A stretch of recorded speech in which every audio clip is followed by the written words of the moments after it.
আসসালামু আলাইকুম। আজকে আমরা অ্যালকিন নিয়ে আলোচনা করব। অ্যালকিন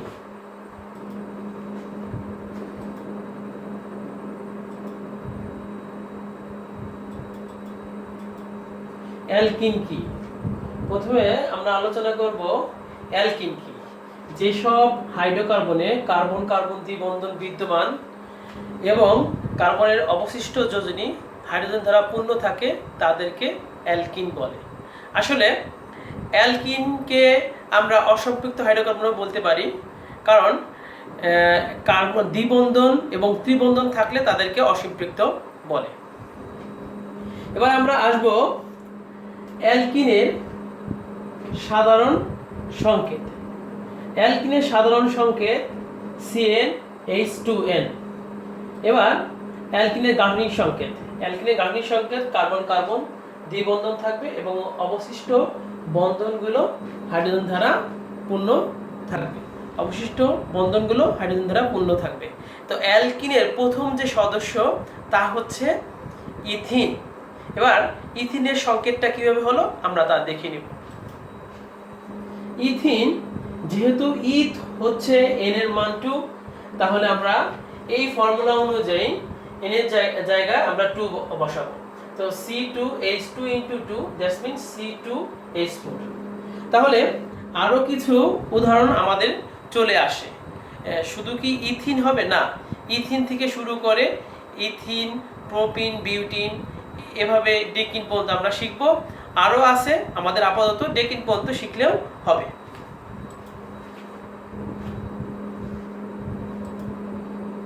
এইখানে তো এই জায়গাটা মানে এই কার্ডটা আমি খালি রেখেছি, কারণ আমরা জানি কার্বন কার্বন দ্বিবন্ধন অর্থাৎ কমপক্ষে 2টা কার্বন দরকার, কিন্তু মিথিনে শুধুমাত্র একটি কার্বন বিদ্যমান আছে। এই কারণে মিথিন কখনো হতে পারবে না আমাদের। তাহলে অ্যালকিনের প্রথম যে সদস্য তা হচ্ছে ইথিন। তাহলে আমরা ethene, propene, butene, pentene, hexene, heptene, octene, nonene, decene এভাবে শিখতে পারি এবং এদের সংকেত ওই CnH2n অনুযায়ী C2H4, ইথিনের সংকেত, প্রোপিনের সংকেত C3H6, বিউটিনের সংকেত C4H8, এভাবে ডেকিন পর্যন্ত। এবার আমরা একটু গাঠনিক সংকেত দেখে নিব। তো ইথিন থেকে ডেকিন পর্যন্ত আমরা গাঠনিক সংকেত দেখব। তো ইথিন থেকে ডেকিন পর্যন্ত আমরা যে জিনিসটা দেখি সেটা হচ্ছে প্রথমে হচ্ছে ethene, propene, butene, pentene, hexene দেওয়া আছে। তবে ইথিন এবং প্রোপিনের ক্ষেত্রে নাম্বারিং করতে হবে না, কারণ এর কোনো আইসোমার নেই। তবে তোমরা খুব খেয়াল করবে, বিউটিন থেকে আমাদের নাম্বারিং করতে হবে, কারণ এখানে যদি দ্বিবন্ধন থাকতো তাহলে অন বিউটিন অথবা বিউট অন ইন অথবা বিউটিন 1 দিতে হতো। যেহেতু এখানে 2 নম্বর কার্বনে আছে 1 2, তাই এইখানে আমাদের অবশ্যই উল্লেখ করতে হবে 2 বিউটিন। তো এমনি ভাবে এখানে 1 2 3 1 2 3 দুই দিক দিয়েই 3 হয়, তাহলে এটা আমরা বলতে পারি 3 হেক্সিন অথবা হেক্সিন 3। আচ্ছা, এভাবে আমরা ডেকিং পর্যন্ত কাউন্ট করে নিব। অবশ্য তোমাদের আমরা নাম্বারিং অর্থাৎ নোমেনক্লেচারে আমি তোমাদের সমস্ত কিছু ডিটেইলস আলোচনা করেছি। জাস্ট এইখানে একটু আমরা টাচ দিয়ে যাব, কারণ প্রিপারেশনের ক্ষেত্রে অনেকেই ভুলে যায় অ্যালকিন আসলে কি, অ্যালকিন কিভাবে নামকরণ করতে হয়। জাস্ট স্মরণ করার জন্যই আসলে আমি মূলত এখানে একটু দেখে নিয়েছি। তো এবার আমরা আসবো হচ্ছে কিভাবে অ্যালকিন প্রস্তুত করা হয়।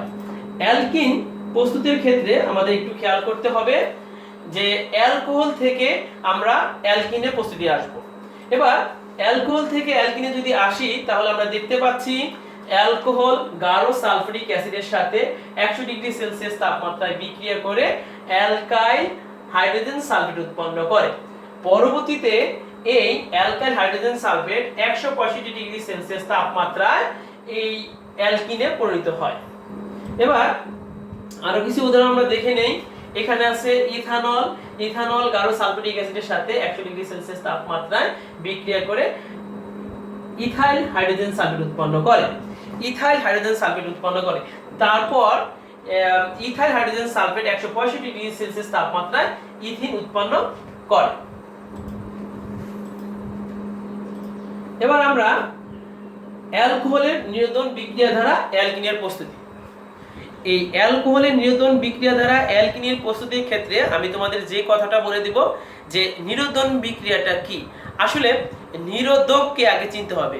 যে সকল বিক্রিয়ক, যে সকল পদার্থ, অর্থাৎ যে সকল পদার্থ পানি শোষণ করে তাদেরকে বলা হয় নিরোধক, এবং যারা পানি শোষণ করার এই ধর্মকে বলা হয় নিরোধন ধর্ম। তো এরকম নিরোধন ধর্ম প্রদর্শন করে sulphuric acid, alumina, phosphoric acid. তো আমরা কিভাবে এই নিরোধন বিক্রিয়ার মাধ্যমে অ্যালকিন প্রস্তুত করা হয় তা আমরা এবার দেখে নেব। অ্যালকোহলকে সালফিউরিক অ্যাসিডের সাথে বিক্রিয়া করালে অ্যালকিন উৎপন্ন হয়। যেমন ইথানলকে সালফিউরিক অ্যাসিডের সাথে উত্তপ্ত করলে ইথিন উৎপন্ন হয়। তবে আমার কোশ্চেন হচ্ছে, এখানে আমি টেম্পারেচারের একটা চিহ্ন দিয়েছি, বাট কত টেম্পারেচার? তো এখানে সালফিউরিক অ্যাসিড এক ধরনের টেম্পারেচারে বিক্রিয়া করবে, অ্যালুমিনা এক ধরনের টেম্পারেচারে বিক্রিয়া করবে, ফসফরিক অ্যাসিড এক টেম্পারেচারে বিক্রিয়া করবে। আমরা দেখি নিব। ইথানলকে 170 ডিগ্রি সেলসিয়াস তাপমাত্রায় সালফিউরিক অ্যাসিডের সাথে বিক্রিয়া করলে অ্যালকিন উৎপন্ন হয়। অ্যালকোহলকে সালফিউরিক অ্যাসিডের প্রেজেন্সে 170 ডিগ্রি সেলসিয়াস তাপমাত্রায় বিক্রিয়া করলে অ্যালকিন উৎপন্ন হয়। যেমন ইথানলকে 170 ডিগ্রি সেলসিয়াস তাপমাত্রায় সালফিউরিক অ্যাসিড সাথে বিক্রিয়া করালে আমরা এখানে ইথিন দেখতে পাই। এমন আরো কিছু দেখে নিব। যেমন অ্যালকোহল অ্যালুমিনার সাথে বিক্রিয়া করবে 400 ডিগ্রি সেলসিয়াস তাপমাত্রা এবং পানি শোষণ করবে, তারপর অ্যালকিন উৎপন্ন হবে। ইথানল ওভাবে ইথানল বিক্রিয়া করে অ্যালকিন উৎপন্ন করে ইথিন উৎপন্ন করে। আবার অ্যালকোহল ফসফরিক অ্যাসিডের সাথে বিক্রিয়া করবে 230 ডিগ্রি সেলসিয়াস তাপমাত্রায় অ্যালকিন উৎপন্ন করবে। এটাও একই ভাবে ইথানল প্রোপানল ফসফরিক অ্যাসিডের সাথে বিক্রিয়া করবে 230 ডিগ্রি সেলসিয়াস তাপমাত্রায় প্রোপিন উৎপন্ন হবে। এবার আমরা অ্যালকোহলের আরো কিছু প্রসেস দেখে নিব কিভাবে অ্যালকিন প্রস্তুতি করা হয়। অ্যালকাইল হ্যালাইড বা হ্যালো অ্যালকেন থেকে হাইড্রোজেন হ্যালাইড অপসারণ দ্বারা অ্যালকিনের প্রস্তুতি করা হয়। এখানে অ্যালকাইল হ্যালাইড অ্যালকোহলীয় পটাশিয়াম হাইড্রোক্সাইড, খুব খেয়াল করে এখানে কিন্তু অ্যাকোয়াস দেওয়া যাবে না। অ্যাকোয়াস যদি দেই তাহলে কিন্তু আমাদের কি উৎপন্ন হবে? অ্যাকোয়াস দিলে আমাদের এখানে অ্যালকোহল উৎপন্ন হবে। খুব খেয়াল করে সবার খেয়াল রাখতে হবে, অ্যালকোহলীয় পটাশিয়াম হাইড্রোক্সাইড অথবা সোডিয়াম হাইড্রোক্সাইডের সাথে যদি অ্যালকাইল হ্যালাইড বিক্রিয়া করা হয় তাহলে অ্যালকিন উৎপন্ন হয়। যেমন এখানে অ্যালকাইল হ্যালাইড অ্যালকোহলীয় পটাশিয়াম হাইড্রোক্সাইডের সাথে বিক্রিয়া করে অ্যালকিন উৎপন্ন করেছে, পটাশিয়াম হ্যালাইড উৎপন্ন করেছে এবং পানি উৎপন্ন করেছে। তো আমরা উদাহরণ দেখে নিব। ইথাইল ক্লোরাইডকে অ্যালকোহলীয় পটাশিয়াম হাইড্রোক্সাইডের সাথে বিক্রিয়া করে ইথিন এবং পটাশিয়াম ক্লোরাইড এবং পানি উৎপন্ন করা হয়। এবার একটু খেয়াল করে দেখতে হবে, যদি এই হ্যালাইডটা দ্বিতীয় নম্বর কার্বনে থাকে অথবা পাশে না থাকে অর্থাৎ মাঝখানে থাকে তাহলে 2 ডিগ্রি, তাহলে দ্বিবন্ধনটা যেইখানটা যুক্ত থাকবে সেই অনুযায়ী দ্বিবন্ধনটা হবে। যেহেতু এখানে আমরা বলেছিলাম হাইড্রোজেন হ্যালাইড, অর্থাৎ এখানে হ্যালাইড আছে, এখান থেকে হ্যালাইড চলে যাবে আর এখান থেকে হাইড্রোজেন চলে যাবে, সুতরাং বন্ধনটা এই মাঝখানে হবে। আর এটা পাশে থেকে চলে গেছিল, এই কারণে এখানে ক্লোরাইডটা চলে গেছে আর পার্শ্ববর্তী আরেকটা কার্বনে হাইড্রোজেন চলে যায়, দ্বিবন্ধনটা হয়েছে। আমরা মূলত এখানে একটু দেখে নিব। CH3CHCl এটার সাথে যদি আমরা পটাশিয়াম হাইড্রোক্সাইড দেই, অবশ্যই ব্র্যাকেটে অ্যালকোহলীয় লিখতে হবে। তো এইখান থেকে এই ক্লোরাইডটা চলে যাবে আর এখান থেকে একটি হাইড্রোজেন চলে যাবে, অর্থাৎ এখানে দুইটা সিগমা বন্ধন, অর্থাৎ দুইটা সিগমা বন্ধন ভেঙে যে একটা পাই বন্ধন ক্রিয়েট হবে। CH যেহেতু একটা হাইড্রোজেন চলে যাবে আর এখান থেকে ক্লোরাইডটা চলে যাবে CH2, এবং এই ক্লোরাইড এই পটাশিয়ামের সাথে বিক্রিয়া করে পটাশিয়াম ক্লোরাইড করবে। আর এই হাইড্রোক্সাইড এর এই জায়গা থেকে যে হাইড্রোজেনটা চলে গেছে সেই হাইড্রোজেন এবং হাইড্রোক্সাইড মিলে পানি উৎপন্ন হবে। এভাবে আমরা প্রস্তুতি করতে পারি।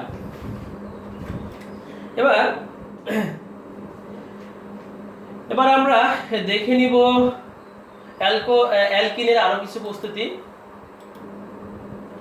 সন্নিহিত ডাইহ্যালাইড থেকে হ্যালোজেন অপসরণ অ্যালকিনের প্রস্তুতি। তো প্রথমে আমরা দেখে নিব সন্নিহিত ডাইহ্যালাইডটা কি। সন্নিহিত হচ্ছে পাশাপাশি যদি হ্যালোজেন থাকে সেটাকে সন্নিহিত বলা হয়। তাহলে সন্নিহিত ডাইহ্যালাইড অর্থাৎ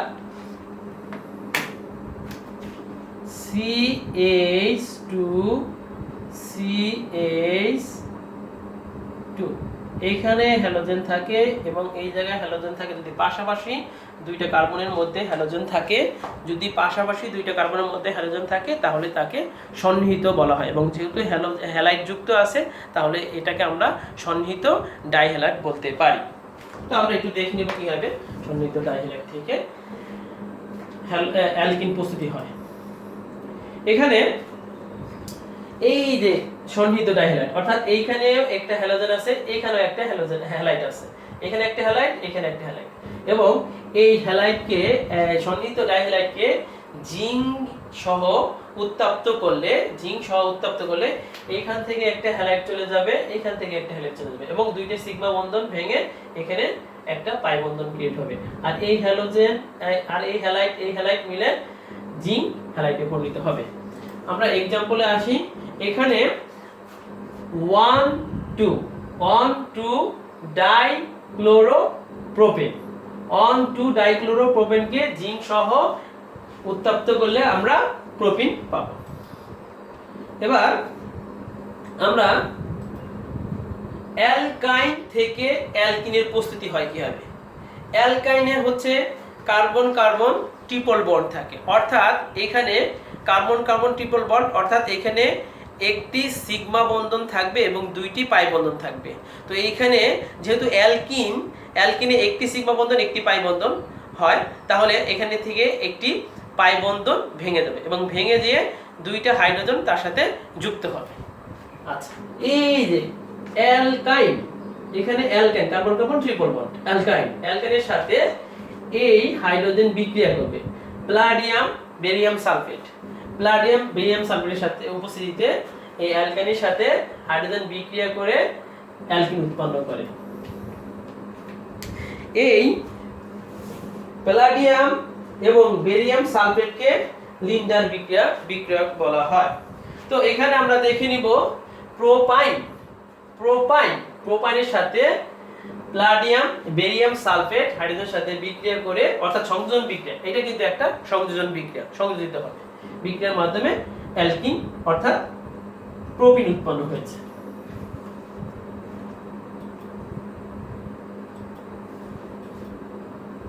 উচ্চতর অ্যালকেন হতে অ্যালকিনের প্রস্তুতি।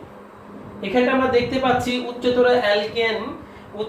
অ্যালকেনকে যদি উত্তপ্ত করা হয় তাহলে ভেঙে এখানে হেক্সেন এবং বিউটিন উৎপন্ন হয়েছে, এখানে অ্যালকিন উৎপন্ন হয়েছে এবং এখানে বিউটিন উৎপন্ন হয়েছে। এখন আমি তোমাদের যে কথাটা বলবো, এখানে আমি অনেকগুলো প্রস্তুতি দেখিয়েছি, আরো কিছু প্রস্তুতি আছে, তবে উল্লেখযোগ্য প্রস্তুতিগুলো তোমাদের দেখানো হয়েছে। তবে অবশ্যই এই প্রস্তুতিগুলো করার ক্ষেত্রে শুধু একটি কিংবা দুইটি উদাহরণ দিয়ে করা যাবে না, অর্থাৎ তোমরা যদি ইথিন থেকে একবারে ডেকিন পর্যন্ত প্রতিটা বিক্রিয়ার প্রতিটা প্রস্তুতি যদি ইথিন থেকে ডেকিন পর্যন্ত করো তাহলে তোমাদের মনে থাকবে এবং এটার কোনোই বিকল্প নাই, শুধুমাত্র লিখতে হবে। লিখতে লিখতে একসময় আয়ত্তে চলে আসে। খুব খেয়াল করে আমাদের এই প্রিপারেশন যদি আমরা না পারি তাহলে আমরা উদ্দীপক ধরতে পারবো না, আর উদ্দীপক যদি না ধরতে পারি তাহলে যে ব্যাখ্যা আছে বিশ্লেষণ আছে সেগুলো আমরা দিতে পারবো না। সবাইকে অসংখ্য ধন্যবাদ।